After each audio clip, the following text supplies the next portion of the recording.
अर्थव्यवस्था का जो तीसरा चैप्टर था मुद्रा बचत एवं साख, इसका हम लोगों ने थ्योरी एक्सप्लेनेशन बहुत ही गजब तरीके से कंप्लीट कर लिया है। ठीक है, अब हम लोग इसका बात करेंगे आज के सेशन में वेरी इंपॉर्टेंट ऑब्जेक्टिव प्रश्नों का, जो आपका बोर्ड परीक्षा में सीधा सीधा पूछा जाता है।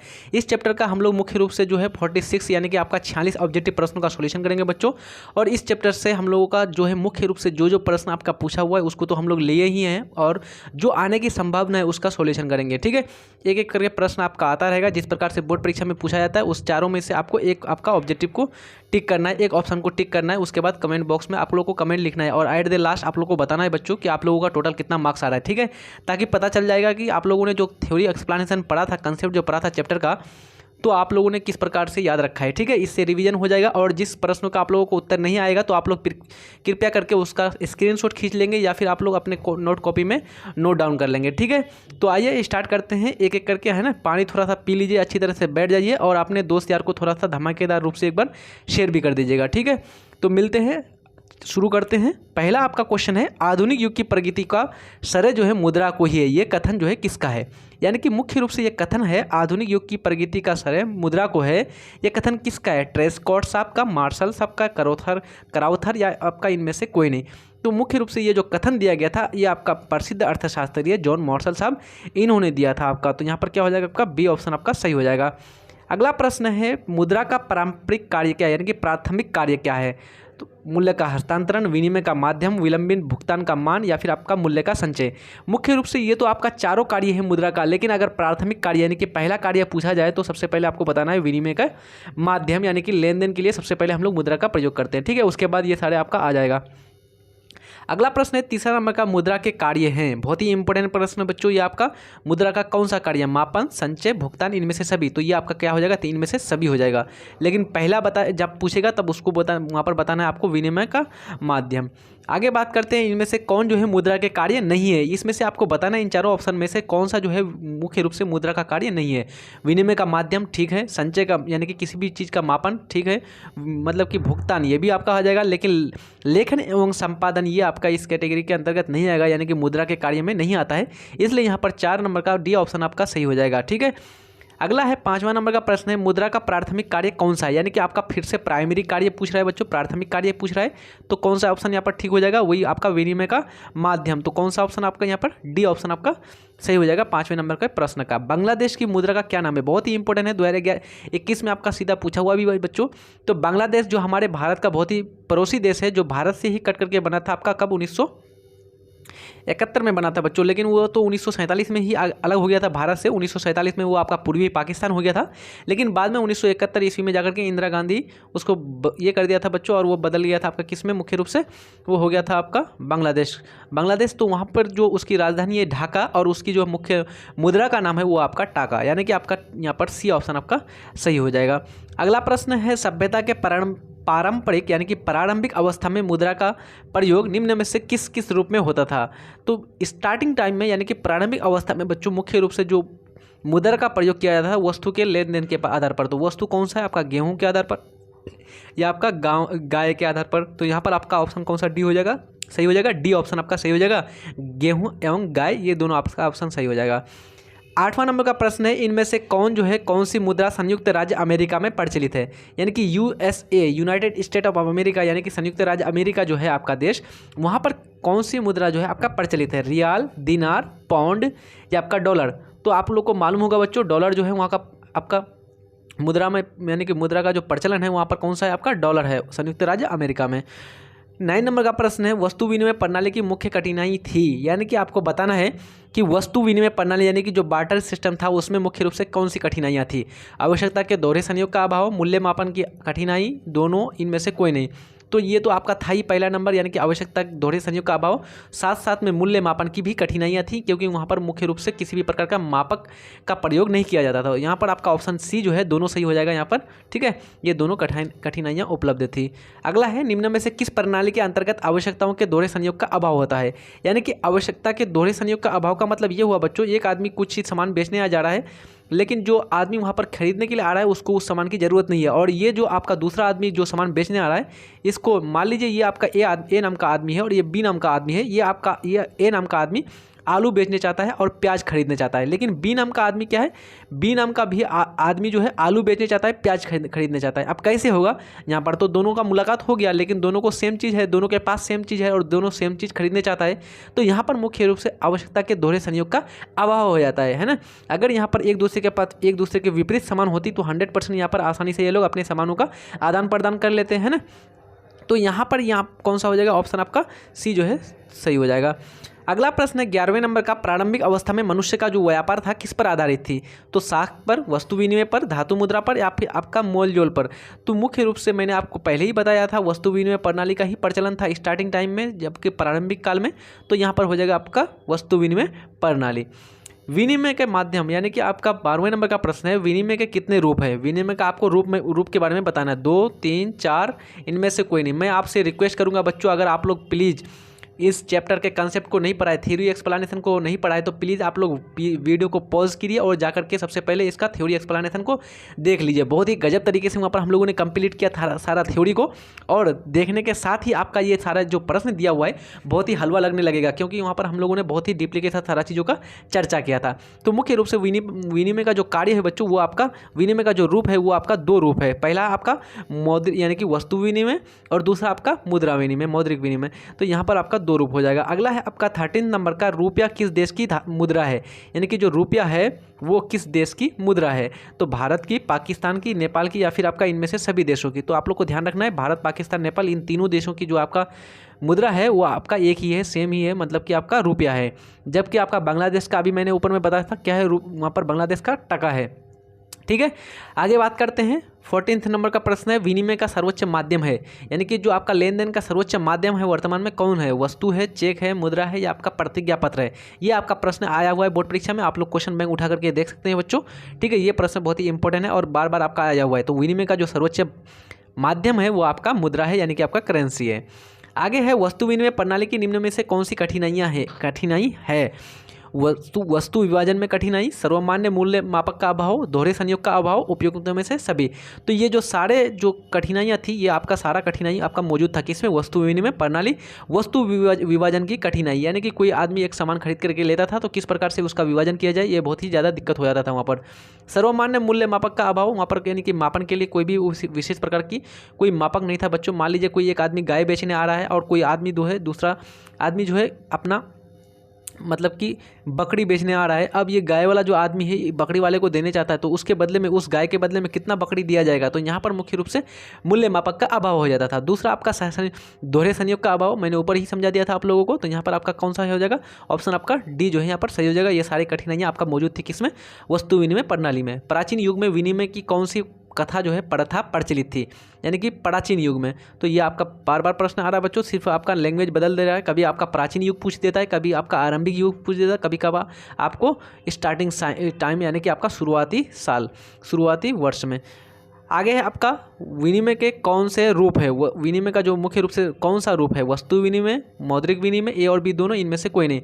अभी मैंने ऊपर में बताया था आपका विनिमय का मुख्य रूप से 2 रूप है, पहला एक का आपका वस्तु विनिमय और दूसरा आपका मौद्रिक विनिमय, इसलिए आपका ऑप्शन आपका सी जो है यहाँ पर सही हो जाएगा विनिमय के रूप से। आगे है आपका 18वें नंबर का प्रश्न है, मुद्रा वह है जो मूल्य का मापक और भुगतान का साधन है। ये किसका कथन है, यानी कि आपका ये चारों में से किस साहब ने कहा था कि मुद्रा वह है जो मूल्य का मापक और भुगतान का क्या है, साधन है। सेलिगमैन ने, कॉलबर्न ने, क्राउथर साहब ने, या फिर आपका नैप साहब ने। तो मुख्य रूप से ये आपका बात जो बोला था बच्चों कॉलबर्न साहब ने, यानी कि आपका ऑप्शन कौन सा सही हो जाएगा, बी ऑप्शन आपका सही हो जाएगा। 19 नंबर का प्रश्न है, निम्न में से कौन सा मुद्रा का एक आधुनिक जो है रूप नहीं है। ये आपका 2018 में ये आपका आया हुआ प्रश्न है। तो आपको इन चारों ऑप्शन में से बताना है कौन जो है आधुनिक रूप नहीं है। मुद्रा नहीं है, जमा नहीं है, ड्राफ्ट नहीं है, आपका इनमें से कोई नहीं। तो हम लोग जानते हैं मुद्रा तो है ही बच्चों, ड्राफ्ट ये भी बैंक के द्वारा दिया जाता है, लेकिन आपका जो जमा है बच्चों ये आपका मुद्रा का रूप नहीं है। जो जमा करते हैं वो तो आपका कोई दूसरा प्रोसेस हो गया, लेकिन ये जमा आपका मुद्रा का कोई भी आधुनिक रूप नहीं है। 20 नंबर का प्रश्न है, प्राचीन काल में किस धातु का मुद्रा के रूप में सर्वाधिक प्रयोग हुआ, यानी कि आपका प्राचीन काल में, एंशियंट टाइम में जो सबसे ज़्यादा किस धातु का प्रयोग जो होता है मुद्रा के रूप में हुआ था, लोहा का, तांबा का, पीतल, या फिर आपका चांदी और सोना का। तो उस टाइम में बच्चों चांदी और सोना बहुत ही ज़्यादा मात्रा में अवेलेबल था, तो इसलिए इसका प्रयोग किया जाता था किसके निर्माण के लिए, धातु मुद्रा के रूप में। ठीक है, सिक्का बनाए जाते थे इसका। आगे है आपका 21 नंबर का प्रश्न है, हमारे देश में किस मुद्रा को वैधानिक मान्यता प्राप्त है। यानी जो हमारा देश भारत है यहाँ पर किस प्रकार के मुद्रा का प्रचलन है, यानी कि किस प्रकार के मुद्रा को वैधानिक मान्यता प्राप्त है। वस्तु मुद्रा, साख मुद्रा, पत्र मुद्रा या आपका चेक मुद्रा। तो भारत में जो मुख्य रूप से है आपका बच्चों पत्र मुद्रा। पत्र मुद्रा के आधार पर 100 रुपीज़ का नोट, 500 रुपीज़ का नोट, 2100 रुपीज़ का नोट है ना, हर तरह का आपको अवेलेबल है। 22वें नंबर का प्रश्न है निम्नलिखित में कौन जो है विधि ग्राह्य मुद्रा है। चेक, ड्राफ्ट, 10 रुपये का नोट या फिर आपका इनमें से सभी। तो मुख्य रूप से आपका ऑप्शन आपका कौन सा सही हो जाएगा, सी ऑप्शन आपका सही हो जाएगा। 10 रुपये का नोट जो है बच्चों वो आपका क्या है, आपका ग्राम्य मुद्रा है। ठीक है। 23 नंबर का प्रश्न है आजकल मुद्रा का कौन सा रूप अधिक प्रचलन में। ये आपका 2018 में प्रश्न आया हुआ है, यानी कि आपकी वर्तमान में जो आपका मुद्रा का कौन सा रूप अधिक प्रचलन में, ये आपका क्वेश्चन पूछ रहा है। धातुक मुद्रा, सोने की मुद्रा, पत्र मुद्रा या फिर आपका इनमें से सभी। तो मुख्य रूप से अभी जो प्रचलन में है बच्चों आपका पत्र मुद्रा है ना। पत्र मुद्रा बहुत ही आसान हो जाता है, इसको ले आना एक स्थान से दूसरे स्थान। और सोने का सिक्का तो होगा ही नहीं बच्चों, क्योंकि बहुत ही ज़्यादा ही कीमती है ना। उतना ज़्यादा अगर सोने की एक तो मात्रा नहीं है, उतनी मात्रा में उपस्थित उसका इतना ज़्यादा बड़े स्तर पर, बड़े पैमाने पर उसका कैसे निर्माण किया जाए सिक्कों का, और बहुत ही ज़्यादा कॉस्टली पड़ जाता है, तो इसलिए उसका निर्माण नहीं किया जाता है। तो मुख्य रूप से यहाँ पर पत्र मुद्रा ज़्यादा प्रचलित है आपका। आगे बात करते हैं हम लोग 24 नंबर का प्रश्न है। इससे पहले मैं आप लोगों से एक बार रिक्वेस्ट करूंगा बच्चों, अगर आप लोग चैनल में नए हैं तो प्लीज़ सब्सक्राइब कर दीजिएगा। आप लोग को इसी प्रकार से हर तरह के सब्जेक्ट का पढ़ाई यहाँ पर कराया जाएगा और सारे सब्जेक्ट का यहाँ पर फुल्ली सिलेबस को हम लोग कंप्लीट कराएंगे। ठीक है। अगर आपका कोई दोस्त 9th स्टैंडर्ड में भी है तो बच्चों उनको जोड़ दीजिएगा इस चैनल से। आप वहाँ पर चैनल में जाकर के देख सकते हैं, सारा चीज़ यहाँ पर हम लोग पढ़ा रहे हैं। ठीक है। तो मुद्रा का जो प्राचीनतम रूप है वो क्या है। धातु मुद्रा, सिक्के, वस्तु मुद्रा, आपका पत्र मुद्रा। तो जब जब प्राचीन मुद्रा के बारे में आएगा बच्चों वहाँ पर सीधा आपको मार देना है वस्तु मुद्रा। ठीक है। वस्तु मुद्रा बात कर लेना। अगर प्रणाली की बात पूछेगा तो वस्तु प्रणाली, वस्तु विनिमय प्रणाली। 25 नंबर का प्रश्न है मुद्रा विनिमय का क्या कार्य है, यानी कि मुद्रा विनिमय क्या है। माध्यम है, रूप है, साधन है, इनमें से कोई नहीं। तो मुख्य रूप से जो मुद्रा है बच्चों वो विनिमय का क्या है, आपका एक माध्यम है, लेन देन का एक माध्यम है। ठीक है। तो ये ऑप्शन आपका सही हो जाएगा। अगला प्रश्न है निम्न में किसके अनुसार मुद्रा वह है जो मुद्रा का कार्य करती है। ये आपका 2021 का फर्स्ट सिटिंग में प्रश्न आया हुआ है, यानी कि किस साहब ने कहा था कि मुद्रा वह है जो मुद्रा का कार्य करती है।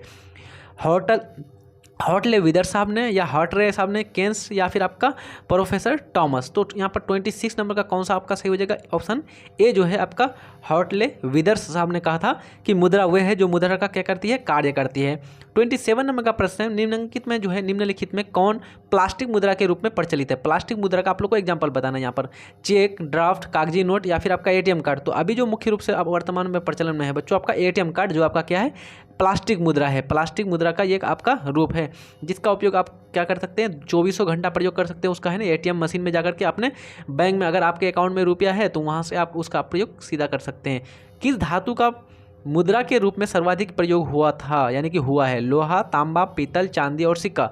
तो मुख्य रूप से आपका इसी का प्रयोग हुआ था बच्चों, चांदी और जो है सोना का। सिक्कों का सबसे पहला प्रयोग कहाँ हुआ था, यानी कि जो सिक्कों का सबसे पहला प्रयोग हुआ था वो कहाँ हुआ था। लंदन में, चीन में, लीबिया में या फिर आपका यूनान में। तो मुख्य रूप से सबसे पहले इसका प्रयोग हुआ था बच्चों आपका यूनान में। तो ऑप्शन आपका कौन सा सही हो जाएगा, डी आपका सही हो जाएगा। 30 नंबर का प्रश्न है रुपये का नया प्रतीक है, यानी कि जो रुपया का जो नया प्रतीक है वो कौन सा है बच्चों। तो मैंने अभी ऊपर में दिखाया था रुपया का प्रतीक, ये वाला चल रहा है ना। तो यहाँ पर कौन सा हो जाएगा आपका, ऑप्शन डी जो है ये आपका सही हो जाएगा। तो प्रत्येक नोट में देखते हैं बच्चों, कोई भी आदमी लिखता है भी है, कोई चीज़ भी दर्शाता है रुपया में, तो इस प्रकार से लिखा जाता है ना। आगे बात करते हैं 1 रुपये का नोट जो जारी किया जाता है वो किसके द्वारा जारी किया जाता है। रिजर्व बैंक ऑफ इंडिया, केंद्र सरकार द्वारा, सेंट्रल बैंक ऑफ इंडिया द्वारा, इनमें से कोई नहीं। तो मुख्य रूप से जो आपका 1 रुपये का नोट है बच्चों वो जारी किया जाता है आपका वित्तीय विभाग, यानी कि आपका केंद्र सरकार का जो वित्तीय विभाग है उसके द्वारा जारी किया जाता है। तो यहाँ पर आपका वित्तीय विभाग का ऑप्शन नहीं है, इसलिए ऑप्शन आपका डी जो है यहाँ पर सही हो जाएगा, कोई नहीं इनमें से। 32 नंबर का प्रश्न है देश का जो पहला ATM किस बैंक ने स्थापित किया था, यानी कि आपका जो देश का पहला ATM स्थापित हुआ था तो वो ATM किस बैंक के द्वारा स्थापित किया गया था। Bank of India, reserve bank of India, state bank of India, central bank of India. तो यहाँ पर आप लोग को सही ऑप्शन यहाँ पर हो जाएगा बच्चों स्टेट बैंक ऑफ इंडिया ने, इन्होंने सबसे पहला अपना ATM स्थापित किया था भारत देश में। आगे बात करते हैं आधुनिक युग की अर्थव्यवस्था की प्रगति का श्रेय किसको दिया था, यानी कि आपका वर्तमान मॉडर्न जो आपका युग चल रहा है बच्चों, टाइम पीरियड, इसमें जो है अर्थव्यवस्था का जो प्रगति का अगर श्रेय दिया जाएगा तो किसको दिया जाएगा। मुद्रा को, उद्योग को, कृषि को, इनमें से किसी को नहीं। तो मुख्य रूप से अभी वर्तमान का जो श्रेय दिया जाता है बच्चों उसको करेंसी को, यानी कि आपका मुद्रा को। किस धुरी के चारों तरफ, यानी कि किसी भी धुरी के चारों तरफ संपूर्ण आर्थिक विज्ञान चक्कर काटता है। उत्पादन, आय, मुद्रा, लाभ। बहुत ही इंपॉर्टेंट है बच्चों, VVI मार दीजिएगा, ये प्रश्न आपका आया हुआ है। तो मुख्य रूप से जो आपका मुद्रा ही ऐसा है बच्चों जिसके चारों तरफ क्या होती है, संपूर्ण आर्थिक विज्ञान चक्कर काटता है। ठीक है, तो ऑप्शन कौन सा सही हो जाएगा, 34 नंबर का सी ऑप्शन आपका सही हो जाएगा। जल्द ही हम लोगों का सेशन समाप्त होने वाला बच्चों, बस 10 से और 11 प्रश्न बचा हुआ है, तो आप लोग प्लीज़ लाइक कर दीजिएगा। लाइक तो बनता ही बच्चों इस प्रकार से प्रश्न आप लोगों के लिए लाने के लिए, है ना।